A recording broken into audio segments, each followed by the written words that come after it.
And here we are, everybody, backstage at the Starry Plough in Berkeley, which has a lot of history. And I'm here with the one and only Scott Holderby from the band Mordred from the Bay Area, known worldwide. He's also in the Emery Villains and many other projects over the years. We're going to catch a little bit of the solo set tonight. Emery Villains later. You can already see a clip of Mordred on Entertainment Getaway TV at the DNA Lounge when you guys played with Blind Illusion. Yeah, that's right. That's up there now. And hi, everybody. Hey, so we cover the Bay Area and beyond, and just proud to really put a light on our Bay Area brothers and all the hard work and drive. And this man, you know, you may not know, but we're going to go through many of his projects over the years. He's not just a one-trick pony, I'll let you know that. First of all, and you've seen most of I know, most of and them, have filmed. And have filmed many of them. Yes, Yes, sir. And here we are again. From Blake's on Telegraph to, you know, all over, man. Ivy Room. So I want to first start out, ever since Mordred has come back, you know, now we have Jeff Gomes on drums. Gannon's a family guy, so Gannon Hall's been doing the family thing, and you got Jeff in there. Most notably from Merv. The great Merv, and with Brian Keogh, Merv Haggard, you know, Jeff Gomes was on the drums and Craig McFarlane on bass. He was also in the great funk rock extravaganza of a band called Fungo Mungo, which most people may not know outside the Bay Area, but just YouTube Fungo Mungo, probably one of the best albums ever. How does it feel to have Jeff in the you know, on the skins, man, in the pocket with art, man? Well, let me just tell you, it feels so good having Jeff. He's one of my best friends in the world, and just having him, he's so solid and just such good people and such a great player. I mean, how does it feel? It feels fucking great. Right on. And then you know, Gannon was... Can I swear? Yeah. Fucking great. Gannon was no slouch on the drums whatsoever, but to replace him with such a professional, you know, with his drive, with his commitment to his other bands, and he steps into Mordred, tears it up. Gannon hadn't been playing, and as far as I know, still doesn't, for many, many years. So about, what was it, 10 or 15 years ago, actually, more than 10, that we got back together and started playing. We did a little tour that took us over to the UK. And then the next year we played a festival, did another little small tour. A couple of years later we did Hellfest. And we recorded a record and an EP in that time. The Dark Parade. COVID was happening, so it kind of messed things up a bit. We still put out a record, I think 2020. 2019 we put out an EP. And didn't that take you guys to Ireland too? Yeah. Because they UK were and Ireland. Actually, we flew into Ireland. There. I believe both times we flew into Ireland. Nice. And we were really hooked up, and we have a lot of really good close friends over there in Dublin and in Belfast. So it's kind of a no-brainer that we start out in Ireland. It's a funny thing that I'm from Florida. You get a lot of bands from Florida that get more love in Mexico, Germany, UK, in not their hometown. Same with the Bay Area. I think Mordred's more loved overseas, and people get it. More exotic. Yeah. In the other places there. I don't know. I think people just get better music over there. In America, it's very trendy. Everybody's spoon-fed shit, and after a while, you just go, well, nobody wants to dig for anything deeper. I don't want to say anything negative about the people in the United States, but I can say that there's a culture of going to concerts and of going and seeing bands and supporting local music and bands that come through from other places, and it's kind of more of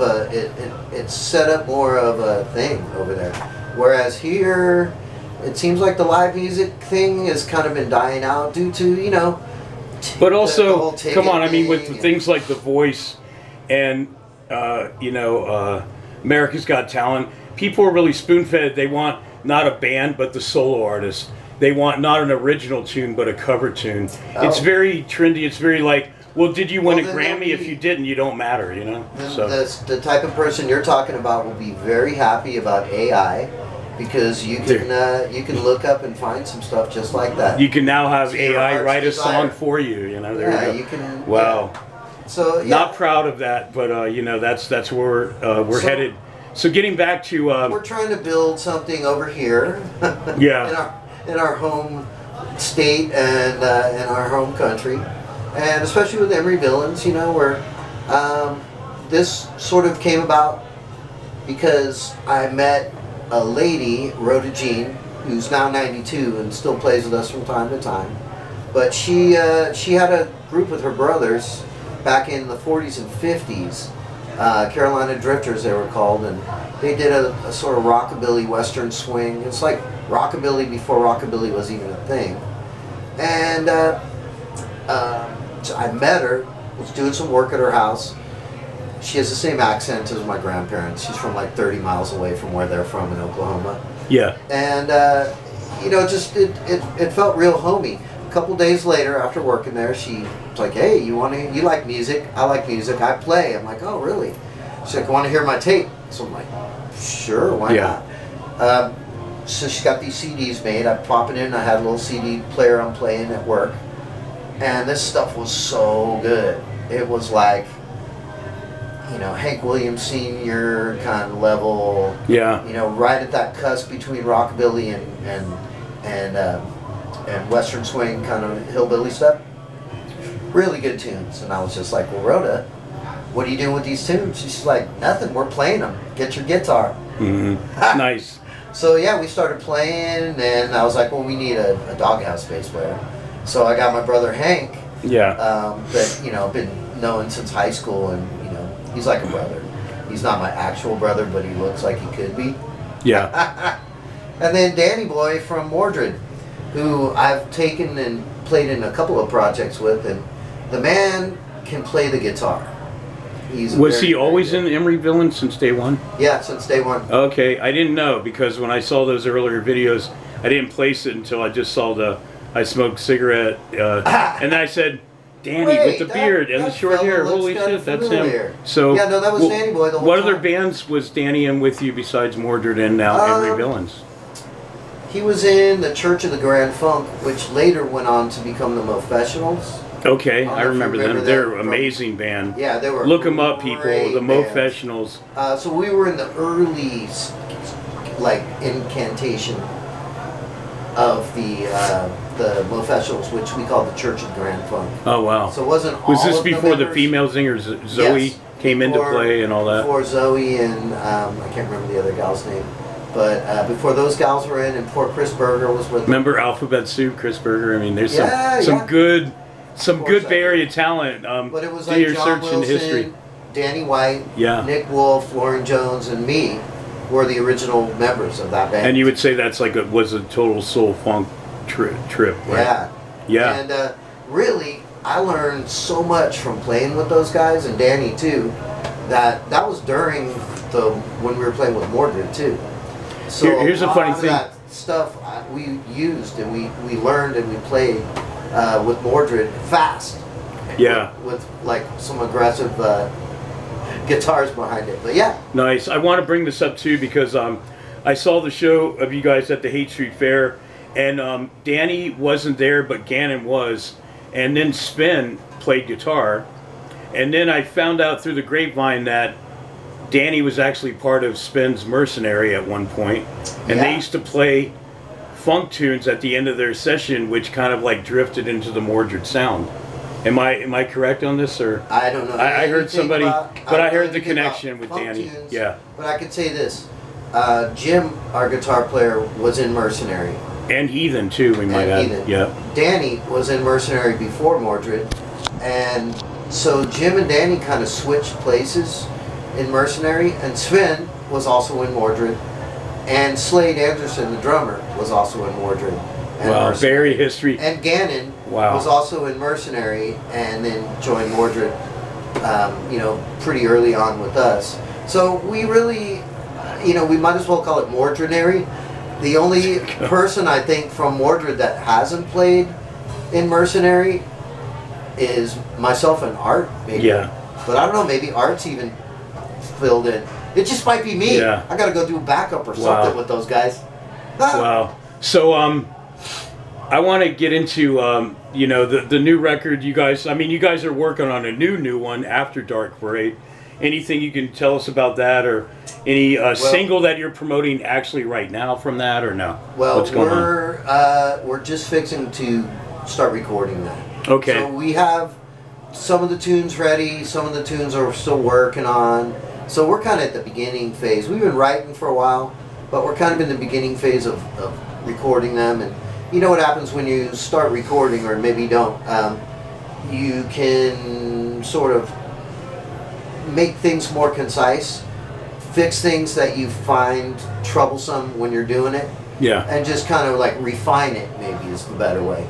Like right on. Fine gasoline, you got to refine it. There you go. That's it. I want to go through the catalog of Mordred. I mean, Fool's Game is highly regarded as such a great straight up thrash album with like clean vocals, which I prefer. Anybody can do the growls and the gruffs. You know, I grew up on Florida death metal. I mean, I love Chuck Billy and Testament, but you're a clean singer. I've always liked that. You had the technical thrash, but then just a little bit of the DJ presence on Every Day's a Holiday, which there's a music video that's awesome, the song, the video, but also the cover of Super Freak by Rick James, which was such a bold move for a thrash band, and you guys stuck out like a sore thumb, and I'm so proud of you for it, because I'm a metalhead that loves funk. I love ska, I love jazz, I love rockabilly, so I'm all over the place. You guys really took a risk and a chance. My kudos to you for that. But really, to me, the masterpiece of the record called In This Life, man, you guys, I can't say this about many other artists except Queensryche's Rage for Order, Orgy, Vapor Transmission, but there's hardly any albums that I truly feel are game-changing and way ahead of its time. And I am just like infatuated and obsessed with that album, because you guys were on the next level. I mean, first of all, for the record, the first band with a DJ 10 years before it got trendy was Sugar Ray, Limp Bizkit, Linkin Park.